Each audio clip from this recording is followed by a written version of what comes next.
đeo đầy cu đầy chân nữa cho nên là làm sao mà bự được cái không dán nha.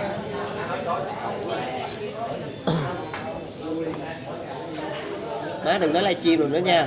Nói là chim. Tao đặt điện thoại tao luôn á. Nói là chim. Đó chứ là gì á? Coi có phải là chim lại lên quay nữa. này là cu. Đủ má thôi đi nha. Có phiền gì không? Gì á? Băm gì vậy con? Uống kia giờ. Từ từ đã. Cái đi. Chú thấy gì chưa chú? Hóc xương hả? Mày nó cột. Thiếu rồi bia uống mấy Uống giờ uống được uống vậy. uống nó ngồi vô. Uống cức á đủ má cái chai của mình xong đi hãm hiếp người ta má. Nói cái gì cho nó hết hồn là nó hết tới là.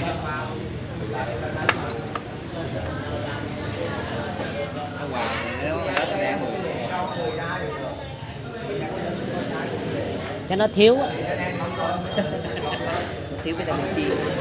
Thiếu nó thiếu như vậy á. Chưa đủ đô. Điện thoại mình đem về chứ chứ. Chưa 31 mới lấy mà. Người ta có giấy hẹp mà 31 mà. Nào mình đem về mình cho cái điện thoại đó. Cái gì? Cho nghĩ sao vậy? Cái sửa hết mấy triệu bạc rồi. Một người có cái điện thoại thôi nè. Đủ mất cho đéo ấy mà mấy người đi Ủa sao tham quá vậy? vàng dòng đeo đủ thứ mà sao đừng mất đéo Đéo còn đòi nữa. Nó khen từng cái duy nhất, từng chỉ được con cái duy nhất. Cái duy nhất là cái gì? Là cái gì? Mới chào kia mới gặp kia mới gặp kia luôn bên nói chung này chọn vừa thì chọn với nhau mà nó miếng chai cây cái bạn cũng còn mấy ngày hôm nào mấy chai chơi phim nhé em biết cây bị được thêm nha chai cái bữa tôi em cái này cây bây giờ nói nghe nè nhắc em câu đi nhắc cho vui đi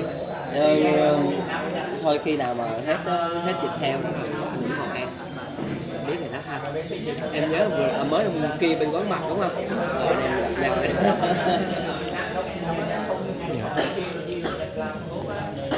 Tôi khen nữa cái đó bắt lại điện thoại. Lâu lâu mới vô à? có chứ Tao cũng hay cái vụ đó đó.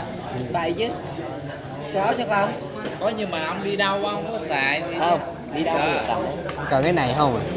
là đi là chỉ ra chỉ nghe để gọi không có bận rộn trong công việc muốn gì là ok về tới phòng là tối là Chơi. ok có điện thoại mà chỉ Thấy kỳ quá ha, giờ hè kỳ quá ha. cái điện thoại nhưng mà chỉ đặc biệt là chỉ để trong phòng thôi tối là lên coi thích thì ok chia sẻ không thích thì lướt qua mà ông có hay gì đó thật. thứ nhất là mình cầm đi nhiều nó có được gì đâu nó vướng mà nếu mà đã cái điện thoại mình lên mạng thì đôi khi mà làm công việc không có được là tại vì nó cứ vướng thôi mở riết không mở